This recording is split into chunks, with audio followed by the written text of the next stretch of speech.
जो पानी से नहाएगा वो सिर्फ और सिर्फ लिबास बदल सकता है। जो पानी से नहाएगा वो सिर्फ और सिर्फ लिबास बदल सकता है। जो पसीने से नहाएगा दोस्तों वो पूरी दुनिया का इतिहास बदल सकता है। पूरी दुनिया का इतिहास बदल सकता है।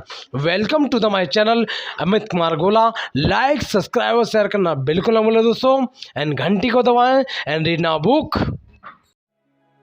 एक मंक की तरह सोचने के लिए आपको अपना घर बार छोड़ के कहीं माउंटेन्स पे जाने की कोई जरूरत नहीं है। आप मॉडर्न वर्ल्ड में रहकर भी एक मंक की तरह काम एंड हैप्पी लाइफ जी सकते हो। बस आपको अपने माइंड को नए आइडियाज, थॉट्स और वैल्यूज को देखने के लिए ट्रेन करना होगा। अब सवाल ये आता है कि मंक की तरह सोचने की जरूरत क्या है। उस पर जय सेट्टी कहते हैं कि अगर आप कुछ इनोवेट करना चाहते हो तो आप इलोन मस्क से सीखोगे। अगर आपको बिजनेस के बारे में सीखना है तो शायद आप जेफ बेजोस या वॉरेन बफेट के पास जाओगे। अगर आपको बास्केटबॉल प्लेयर बनना है तो आप लिब्रॉन जेम्स या माइकल जॉर्डन से सीखोगे। इसी तरह अगर आप अपने माइंड को काम एंड पीस के लिए ट्रेन करना चाहते हो तो आपको एक मंक से सीखना होगा, क्योंकि मंक इस काम में एक्सपर्ट होते हैं। काम, हैप्पी, डिसिप्लिन और क्लैरिटी, ये सब मंक माइंड के बहुत ही स्ट्रॉन्ग कैरेक्टरिस्टिक्स हैं। और इसी चीज को बिल्ड करने के लिए ऑथर हमें मंक की तरह सोचने के लिए कहते हैं। तो चलिए जानते हैं कि कैसे आप भी एक मंक माइंडसेट डेवलप कर सकते हो। Number 1 is find your true identity. Suppose आप एक मिरर के सामने खड़े हो अपना फेस देखने के लिए, पर उस मिरर पे बहुत धूल लगी हुई है, तो क्या आप अपने फेस को क्लियरली देख पाओगे?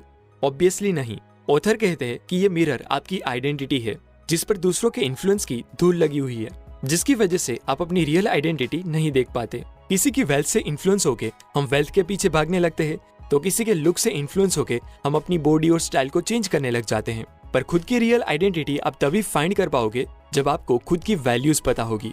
सुनने में ये बड़ा सिंपल और आसान लगता होगा, लेकिन आज के टाइम में ज्यादातर लोगों को अपनी सेल्फ वैल्यू पता नहीं होती। आप जिसके साथ उठते बैठते हो, जिन लोगों को आप फॉलो करते हो, उनका आपकी लाइफ पे बहुत स्ट्रॉन्ग इन्फ्लुएंस होता है। अगर आपका कोई फेवरेट सेलिब्रिटी ये कहता है कि पैसा सक्सेस है, तो आप पैसों के पीछे भागने लगते हो। और अगर कोई कहता है कि वेल्थ इज एवरीथिंग, तो आपका माइंड फिर बदल जाता है, जो कि टोटली गलत है, क्योंकि आप बेसिकली उनकी आइडेंटिटी अपना रहे हो। अब किसी से इंस्पिरेशन लेना और सीखना गलत नहीं है, पर सोचने की बात यह है कि एक्चुअल में आपकी इंटरनल वैल्यूज क्या है। आप जो कंटेंट कंज्यूम करते हो, जैसे news, movies, television shows, video games, ये सब फैक्टर्स मिलके आपके माइंड पे इन्फ्लुएंस की धूल लगा देते हैं, जिसे ऑथर एक्सटर्नल नॉइज कहते हैं, जो बार बार आपको फोर्स करती है कि आपको क्या करना चाहिए और क्या नहीं। और उस एक्सटर्नल नॉइज को क्लियर करके ही आपकी रियल आइडेंटिटी बाहर आएगी। जय सेट्टी कहते हैं कि वैल्यूज दो तरह की होती है, हायर और लोअर वैल्यूज। हायर वैल्यूज हमें हैप्पीनेस, फुलफिलमेंट और मीनिंगफुल लाइफ देती है, जबकि लोअर वैल्यूज हमें एंग्जाइटी, डिप्रेशन और सफरिंग देती है। आपकी वैल्यूज आपके फ्री टाइम, एक्शन और स्पेंडिंग बिहेवियर पर भी डिपेंड करती है।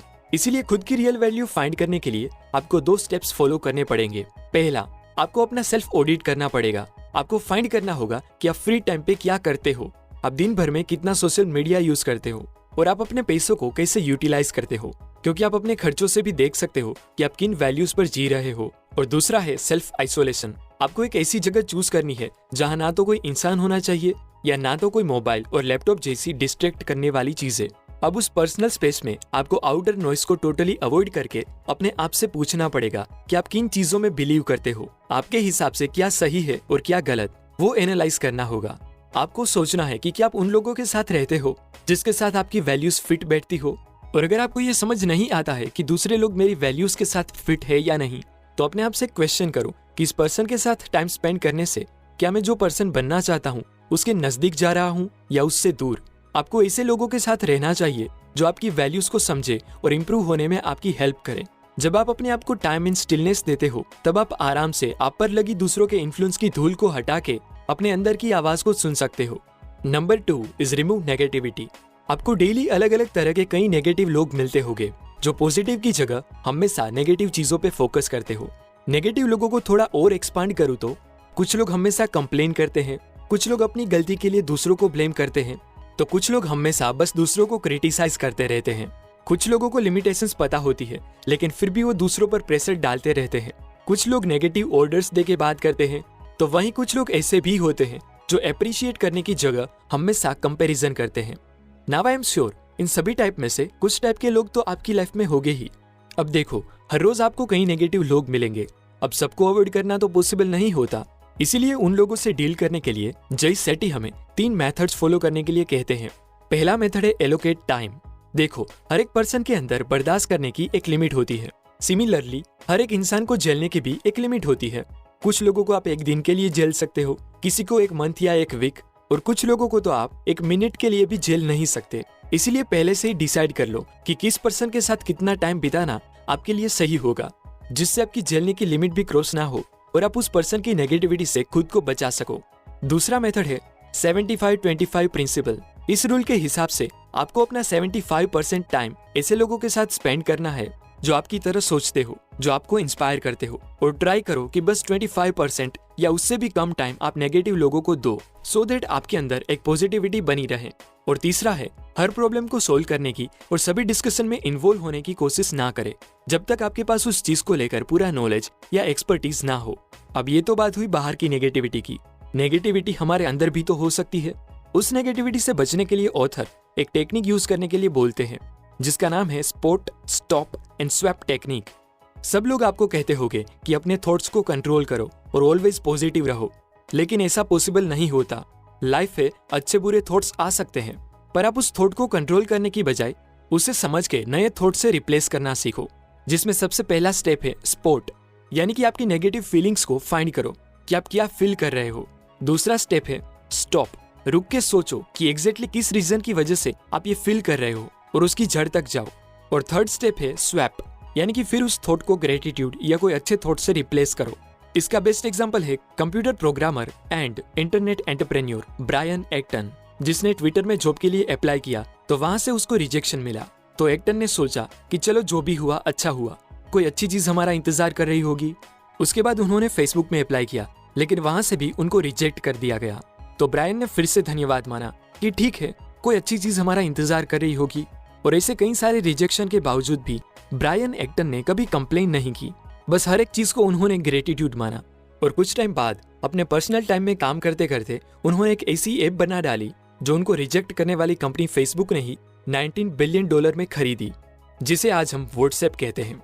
अगर आप आधे ग्लास पानी में 1 चम्मच नमक डालो तो वो पानी पीने में आपको सोल्टी लगेगा, लेकिन वही 1 चम्मच नमक अगर आप मटके में मिला के पियो तो कोई फर्क महसूस नहीं होगा।